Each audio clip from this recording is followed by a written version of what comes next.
다시 12절과 13절을 한번 보여주실래요? 오늘 이 말씀을 보니까 예수님께서는 밤이 새도록 기도를 하신 다음에 자기를 따르는 사람들 중에 따로 12명을 택하십니다.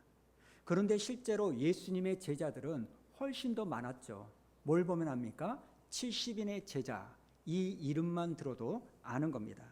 그런데 이런 사람들 중에 특별히 12명을 따로 택해서 오늘 말씀에 따르면 사도라 칭하셨다, 이렇게 말합니다. 여러분, 여기에 나오는 사도는 헬라어로 아포스톨로스, 보냄을 받은 자, 대사, 이런 뜻입니다. 여러분, 대사가 누굽니까? 우리나라를 대표하여 보냄을 받은 사람이 대사 아닙니까? 그러니까 예수님의 사도, 이것은 뭔 뜻이냐? 예수님을 대표해서 이 땅에 보냄을 받은 사람들이라는 겁니다. 그런데 제가 이 말씀을 묵상하면서 은혜가 정말 되는 게 뭐냐면, 여기에 나오는 12명의 사도들을 면면히 살펴보면 솔직히 지금 같으면 뽑히기가 어려운 사람들이라는 게 은혜가 되는 겁니다. 학벌로 좀 따져볼까요? 이 사람들은요, 학벌이 전무합니다. 공부를 많이 한 서기관이나 바리새인들은 한 명도 없습니다. 스펙이 제로입니다. 그리고 대부분의 직업이 고기를 잡는 어부입니다. 그리고 출신도요, 갈릴리 지역 출신이 대부분입니다. 여러분, 이 갈릴리 지역은요, 그 당시 이스라엘 사람들에게 있어서 대표적으로 낙후되고 무시당하던 지역이었습니다. 성경을 보면 그 이야기가 두 번 나오는데요. 열왕기상 9장을 보면 솔로몬 왕이 성전을 지을 때 두로에 있는 히람 왕에게 큰 도움을 받습니다. 그래서 솔로몬이 성전을 완공하고 나서 이 히람에게 그 재료를 받았던 값을 치를 때 갈릴리 성읍 20곳을 던져주는 거예요. 자, 열왕기상 9장 11절과 12절 우리 한번 읽어볼까요? 시작. 갈릴리 땅에 성읍 20곳을 히람에게 주었으니 이는 두로왕 히람이 솔로몬에게 그 온갖 소원대로 백항목과 잣나무와 금을 제공하였음이라. 히람이 두로에서 와서 솔로몬이 자기에게 준 성읍들을 보고 뭐라고 말합니까? 눈에 들지 아니하였다. 마음에 들지 않았다는 거예요. 그래서 13절을 보니까 뭐라고 말합니까? 내 형제여, 내게 준 이 성읍들이 이러한가? 무슨 말입니까? 아니, 주려면 좋은 땅 주지 왜 이런 척박하고 볼품없는 땅을 주느냐? 그래서 히람이 이곳을 뭐라고 말합니까? 가불, 가치가 없는 땅이라는 거예요. 그러니까 여러분, 여기 있는 갈릴리 땅은 굉장히 볼품이 없고 자기 동족에게도 얼마든지 이방 민족에게 던져줄 수 있는 무시받는 땅이었다는 겁니다. 그리고 요한복음 1장을 보면 빌립이요, 친구 나다나엘에게 가서 이렇게 말합니다. 나다나엘, 내가 메시아를 만났어. 그러니까 나다나엘이 물어봐요. 그래? 그 메시아 어디 지역 사람인데? 그랬더니 빌립이 뭐라고 말합니까? 갈릴리 출신 나사렛 사람이야. 그랬더니 요한복음 1장 46절에서 이렇게 말합니다. 나사렛에서 무슨 선한 것이 날 수 있느냐? 여러분, 지금 그 당시 이스라엘 백성들의 나사렛에 대한, 갈릴리에 대한 생각을 읽을 수가 있는 거예요. 여러분, 이처럼 갈릴리 지역은요, 사람들이 무시하던 지역입니다. 그리고 가만히 보니까 이 갈릴리 지역의 사람들은 억양, 사투리가요, 굉장히 심했던 것 같습니다. 예수님께서 잡혀가지고 가야바 그 제사장 집에 끌려갔을 때 베드로가 멀찍이 떨어져서 주님을 따라갑니다. 그런데 그날은 새벽이라서 굉장히 추웠는가 봐요.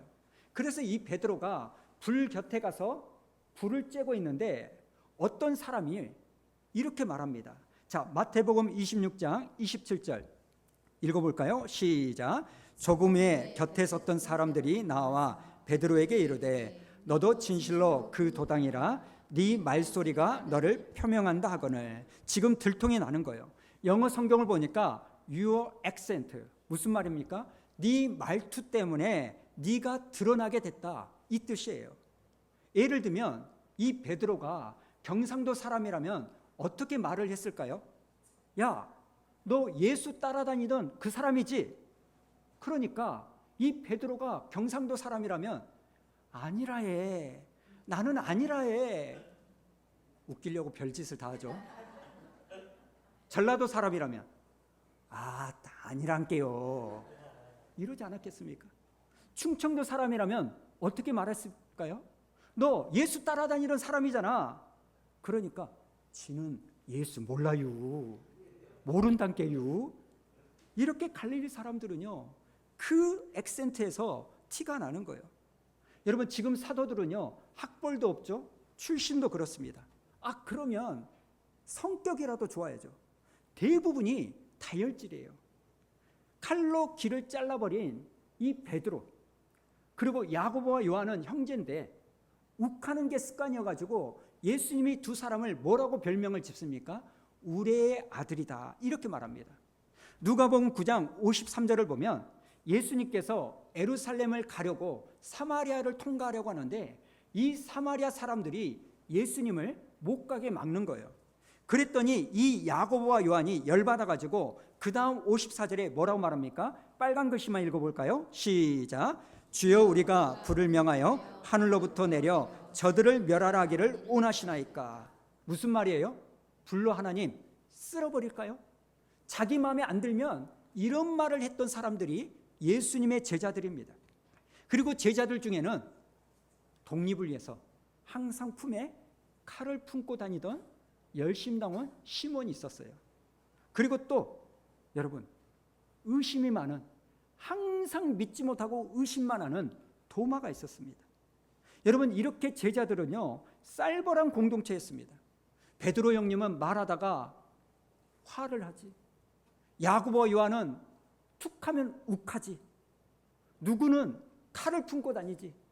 또 예수님의 제자들 중에 대표제인 세리 마태가 있지. 괜찮은 사람이 없는 겁니다. 여러분, 지금 예수님께서 자기를 대표하도록 뽑은 사람들이 이런 사람들이었다는 거예요. 그래서 여러분, 우리에게도 소망이 있는 줄로 믿습니다. 그런데 여러분, 여기 12명의 제자들 중에 그래도 나름 괜찮은 사람이 있었습니다. 그게 누구냐? 가롯 유다였다는 거예요. 제가 설교를 준비하다가 인터넷에서 이러한 글이 있더라고요. 무슨 글이냐면 미국의 한 경영 컨설턴트 회사에서 이 12명의 제자들에 대한 스펙, 성격, 직업, 학력 수십 가지의 항목을 테스트한 후에 종합적인 평가를 내려가지고 예수님께 다음과 같이 보고를 드렸다는 겁니다. 자, 한번 들어보십시오. 나사렛 예수 기아가 의뢰한 12명의 인적 사항을 검토하고 심리 테스트 및 적성 검사를 한 결과는 다음과 같습니다. 한 명만을 제외하고는 다들 학력이 너무 낮고 경험도 부족합니다. 그들은 기아가 새롭게 기획하는 공동체의 간부로서는 자격 미달입니다. 그들은 단체에 대한 관념도 없고 협력 정신이 부족해서 경영 관리자로 적합하지 않습니다. 베드로는 정서적으로 불안정하고 성정이 너무 과격합니다. 안드레는 한마디로 무능력자입니다. 세베대의 아들 야고보와 그의 형제 요한은 공동체의 이익을 제쳐놓고 개인의 감정과 개인의 이익을 추구할 가능성이 매우 높습니다. 도마는 매우 부정적이고 질문뿐이며 추진력이 별로 없습니다. 그러면서 쭉 말하면서 그 다음에 뭐라고 말하냐? 기아가 추천한 12명 중 그래도 긍정할 만한 사람이 있다면 가룟 유다 한 사람뿐입니다. 그는 비교적 유능한 편입니다. 사회 지식도 풍부하고 사교성도 있어 권력 상층부와도 잘 접촉할 수 있는 인물입니다. 따라서 본 경영 컨설팅 전문회사는 가룟 유다 한 사람만을 추천합니다. 제가 이 글을 읽는데 일견 맞는 말이다, 이런 생각이 드는 겁니다. 여러분, 지금 예수님께서 이런 사람들을 부르셔서 자기를 대신할 사람으로 삼으셨다면 저와 여러분에게 소망이 있는 줄로 믿습니다. 저번에도 말씀을 드렸지만 왜 예수님께서 이런 사람들을 부르셨을까요? 그 이유는 딱 하나입니다. 그들의 지금의 모습, 현재의 모습을 보지 않고 그들이 바뀔 미래의 모습을 보셨기 때문인 줄로 믿습니다. 말만 하면 폭언을 했던 이 요한, 나중에는요 사랑의 사도가 됩니다. 의심이 많던 도마는요, 나중에 인도까지 내려가서 예수님의 복음을 전하다 순교를 하는 겁니다. 지금 예수님은 미래에 바뀌어질 그 사람의 모습을 보는 거예요. 그래서 여러분, 내 남편과 내 아내, 내 자식의 현재의 모습만을 보고 너무 힘들어하지 마시고 괴로워하지 마시고 주님이 바꿔주실 그들의 미래의 모습을 볼 수 있는 눈이 있기를 축복합니다. 이게 정말 복된 자예요. 그리고 또 하나, 예수님께서 제자들을 선택하시기 전에 밤이 새도록 기도하셨다. 이게 굉장히 중요합니다. 여러분, 예수님은 언제나 중요한 일을 앞두고 기도하셨습니다. 자, 그런데 여러분, 예수님이 밤새 기도하셨다. 이건 뭘 의미할까요? 여러분은 언제 밤이 새도록 철야 기도를 하십니까? 결코 내 힘으로는 할 수 없는 어떤 문제를 만났을 때 우리는 밤이 새도록 기도합니다. 그럼 왜 예수님은 그렇게 밤새도록 기도를 하셨을까?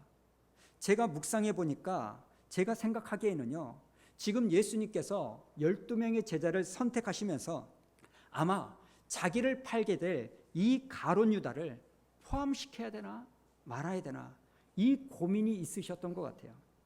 성경을 보면 사복음서에 예수님의 12명의 이름이 쭉 나오는데 여기에는요, 공통점이 있습니다. 그 이름의 순서가 다 다르게 나오는데 공통적으로 나오는 게 뭐냐면 언제나 그 12명의 제자들 이름 중에 베드로가 제일 먼저 나오고요, 제일 마지막에는 가룟 유다가 나오고 끝나는 거예요. 여러분, 저는 이것이요, 예수님이 그날 밤이 새도록 기도하면서 하나님, 어떤 사람들을 12명 가운데 포함시켜야 될까요? 그리고 예수님은 하나님이 가르쳐 주신 11명은 수긍하셨을 텐데 나머지 한 명, 이 가룟 유다를 넣어라, 이 주님의 말씀에는 끝까지 주저하지 않았을까, 고민하지 않았을까, 그런 생각을 해보는 거예요. 제가 왜 그런 생각을 하냐면 마태복음 26장 29절에 보니까 예수님께서 겟세마네 동산에서 기도하실 때 내 아버지여, 만일 할만하시거든 이 잔을 내게서 지나가게 하옵소서, 이렇게 땀이 핏방울이 되도록 기도를 하셨기 때문입니다. 마찬가지로 제가 생각하기에는 이때 겟세마네 동산에서만 그렇게 기도하신 게 아니라 제자들을 선택하시던 그날에도 고민을 많이 하셨을 거라고 저는 생각합니다. 근데 예수님은요, 가룟 유다를 포함시키는 게 하나님의 뜻이라면 자기를 파는 가룟 유다라 할지라도 제자의 이름 속에 넣기로 하신 겁니다. 여러분, 기도가 무엇입니까?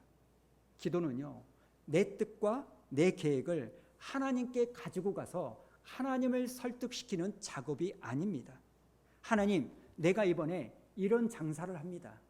내게 이런 계획이 있는데 하나님도 내 계획에 동의하셔서 나를 좀 도와주시라고, 이렇게 하나님을 설득하는 게 기도가 아닙니다.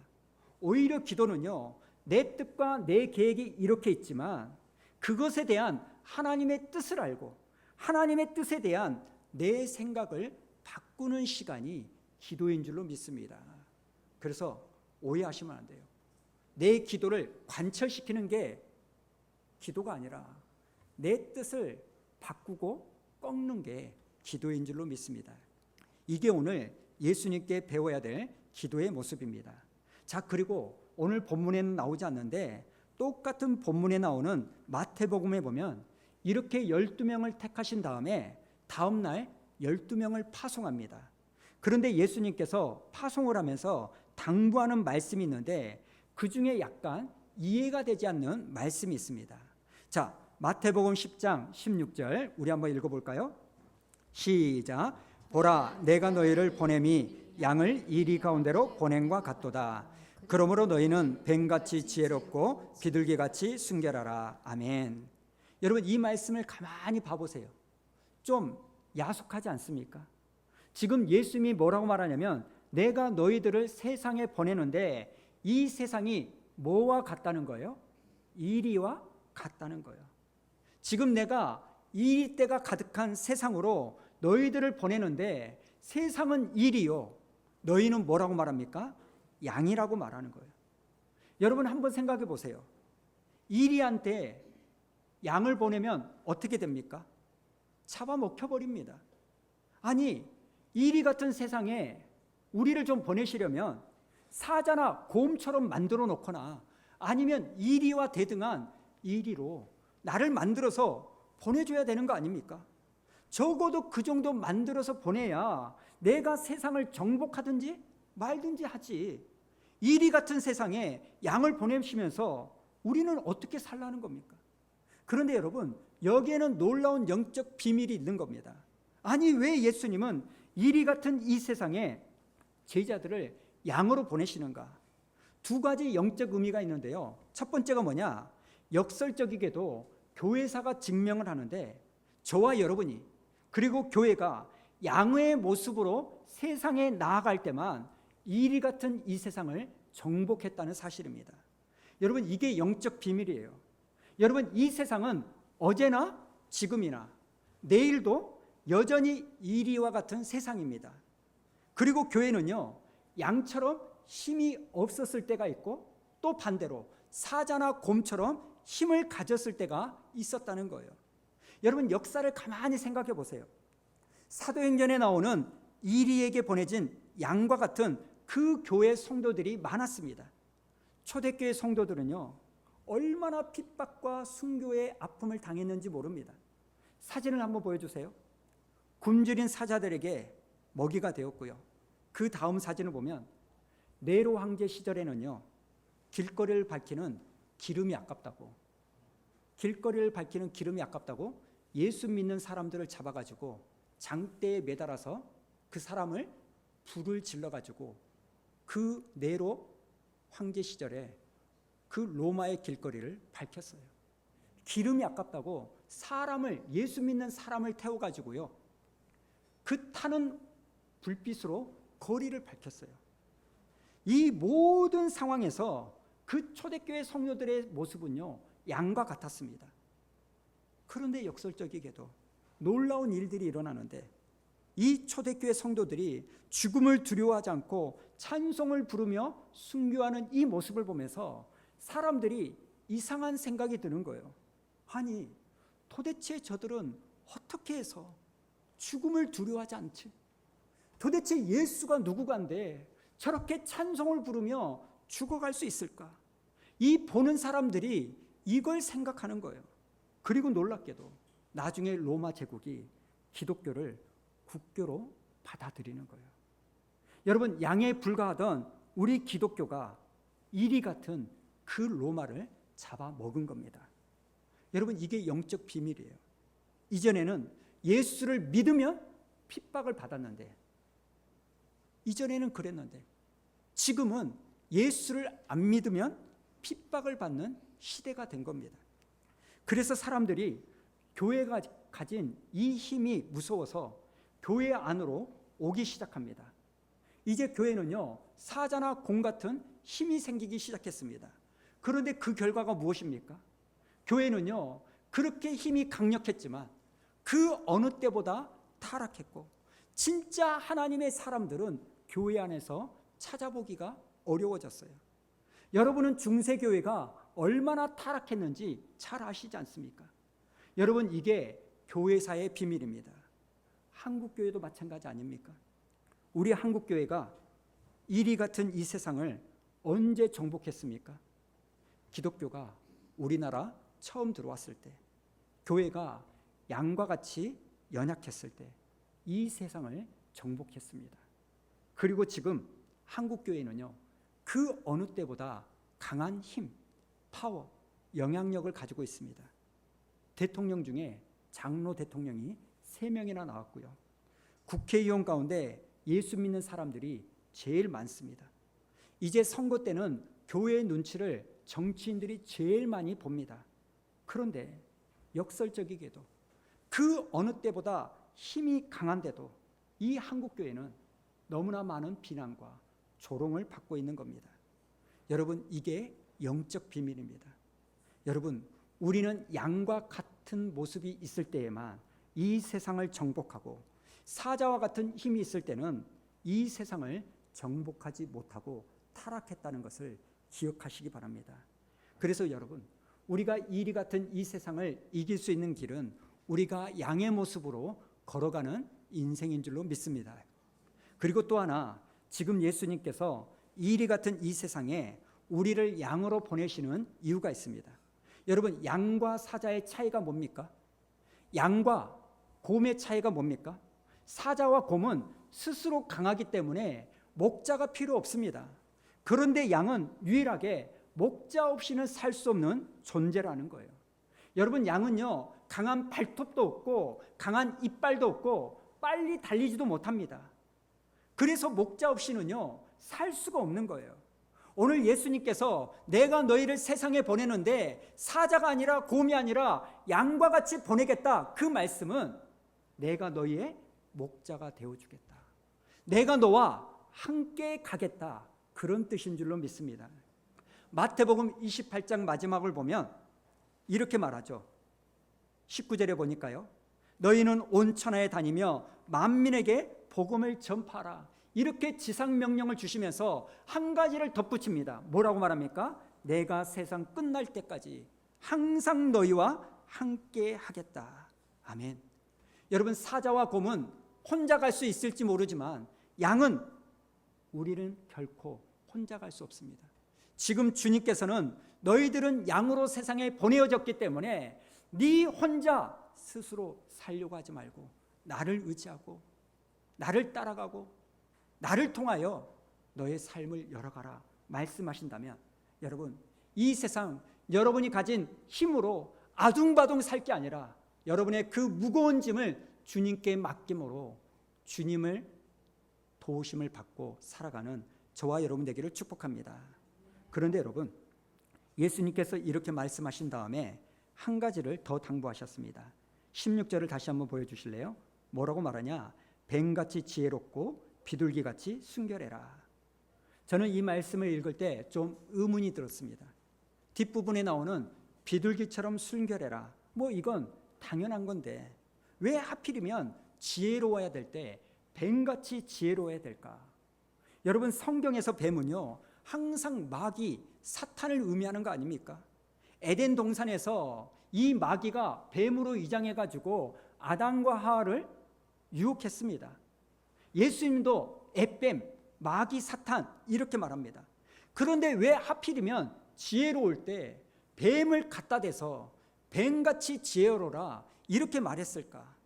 지금 뱀이 요리조리 잘 피하니까 너희들도 요리조리 잘 피해라, 그런 의미일까요? 아닙니다. 영어 성경을 보니까 이렇게 나옵니다. Be as shrewd as snake. 영어가 좀 되네요 오늘은. 저는 영어를 잘 모릅니다만 S 용법이라고 있다고 합니다. 제일 젊은 세은아, 뭔 뜻인지 알지? 뭐뭐만큼 뭐뭐 해야 된다. 그래서 오늘 말씀을 정확하게 번역하면 이렇게 말합니다. 한번 보여주실래요? 너희가 뱀을 이기기 위해서는 뱀만큼 지혜로워야 된다, 이런 뜻이라는 거예요. 우리가 어떻게 뱀같이 교활한 이 사탄을 이길 수 있을까요? 그것은 우리가 뱀만큼 지혜롭지 않고서는, 사탄만큼 지혜롭지 않고서는 그 사탄을, 세상을 이길 수가 없다는 거예요. 지금 예수님은 뱀을 닮아라 이런 의미가 아닙니다. 뱀만큼 지혜로워야 된다는 거예요. 그럼 우리가 어떻게 하면 뱀같이 지혜로울 수 있을까요? 우리의 지혜로는 결코 이길 수가 없습니다. 오직 지혜의 영이신 성령님을 의지하지 않고는 뱀만큼 지혜로울 수가 없는 줄로 믿습니다. 야고보서 1장 5절에 보니까 이런 말씀이 있죠. 자, 5절 다 같이 한번 읽어볼까요? 시작. 너희 중에 누구든지 지혜가 부족하거든 모든 사람에게 후히 주시고 꾸짖지 아니하시는 하나님께 구하라, 그리하면 주시리라. 여러분, 누가 지혜의 사람입니까? 지혜의 사람은 하나님께, 하나님 나에게 지혜 좀 주세요, 나에게 아이디어 좀 주세요, 나에게 상상력을 좀 주세요, 풀어갈 수 있는 지혜가 있기를 원합니다. 이렇게 구하고 기도하는 사람이 지혜의 사람인 줄로 믿습니다. 이건 거룩함도 마찬가지예요. 비둘기같이 너희는 순결해라 이렇게 말합니다. 우리가 어떻게 순결해질 수 있습니까? 온통 생각하는 것이 이기적이고 욕심적이고 탐욕적인데 우리가 어떻게 그럴 수 있습니까? 거룩의 영이신 성령님이 내 안에 함께하지 않으면 우리는 거룩해질 수가 없는 겁니다. 제가 어느 목사님의 설교를 들어보니까요, 이 목사님이 양반에 대해서 설명을 하시더라고요. 양반이 뭔가, 또 쌍놈은 뭔가. 이 양반을 할 때 두 양자 이걸 쓴다는 거예요. 화면 보여주시면 사전에 이렇게 나옵니다. 왕을 중심으로 문반은 동쪽에, 무반은 서쪽에 샀는데 이 두 반열을 양반이라고 하였다. 그러니까 문반과 무반을 합쳐서 양반이라는 거예요. 제가 이 이야기를 듣고 이렇게 생각해 봤습니다. 누가 영적으로 양반인가? 문과 무를 겸비한 사람, 용기도 있고 칼도 잘 쓸 뿐만 아니라 머리도 똑똑하고 지식이 출중한 사람, 이 사람은 양반이고, 둘 중에 하나만 가지고 있는 사람은 양반이 아니라 뭐예요? 쌍놈이라는 거예요.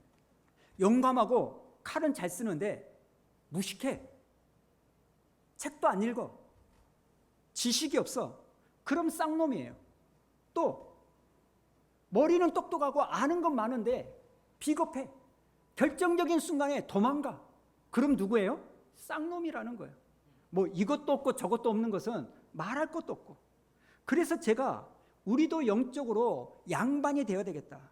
뭐든지 한쪽으로 치우치면 양반이 아니라 쌍놈이에요. 막 성령 이렇게 말하면서 교회에서 살기는 사는데 말씀은 보지 않고 감정만 막 붕떠 있는 사람 쌍놈이고요.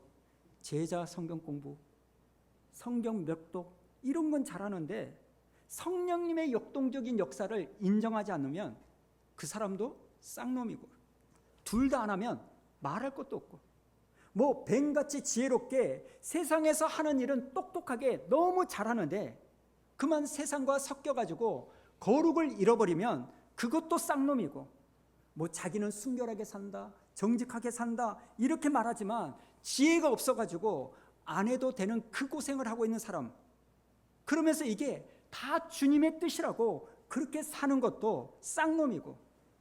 저는 여러분 거룩과 지혜 이걸 균형 잡히게 잘 가지고 있음으로써 영적으로 쌍놈이 아니라 양반이 되기를 주님의 이름으로 축원합니다. 제가 좀 강조하려고 쌍놈 하니까 좀 우라가 좀 풀어지긴 하는데 너무 기분 나쁘게 생각하지 마세요. 여러분, 이 지혜와 거룩함은요, 가만히 보니까요, 공통적인 특징이 있는데 내적인 성품에서 드러난다는 거예요. 그래서 예수님께서 우리를 보내는 사역지는요, 1차적으로 이 세상이 아닙니다. 바로 내 속, 나의 내면이라는 거예요. 그래서 내 속에 지혜가 없고 거룩함이 없이 세상에 나가면 우리는요, 주님을 욕되게 하는 삶을 살 수밖에 없다는 겁니다. 우리 주변을 보면 사람은 많이 모았는지는 모르지만 정작 자기 안에 거룩과 순결을 유지하지 못해가지고 무너진 목사님들의 이야기를 너무 많이 듣지 않습니까? 우리가 하나님이 주시는 지혜 없이 이 세상에 나가기 때문에 사람들에게 저와 여러분이 무슨 말을 듣습니까? 내가 뭔 말을 하더라도 너나 잘하세요, 이런 비아냥을 듣게 되는 거예요. 사랑하는 여러분, 뱀처럼 지혜롭고 비둘기처럼 순결해야 된다는 이 주님의 말씀은 우리가 늘 지혜와 거룩의 영이신 성령님을 의지하고 살아야 된다는 말인 줄로 믿습니다. 그래서 여러분 늘 사모하세요. 하나님, 내 힘으로는 깨끗하게 살 수 없습니다. 내 의지로는 지혜롭게 살 수 없습니다. 성령님께서 나에게 정한 마음을 창조하시고 정직한 영으로 새롭게 하여 주옵소서. 이 사모함으로 나아가는 저와 여러분 되기를 축복합니다.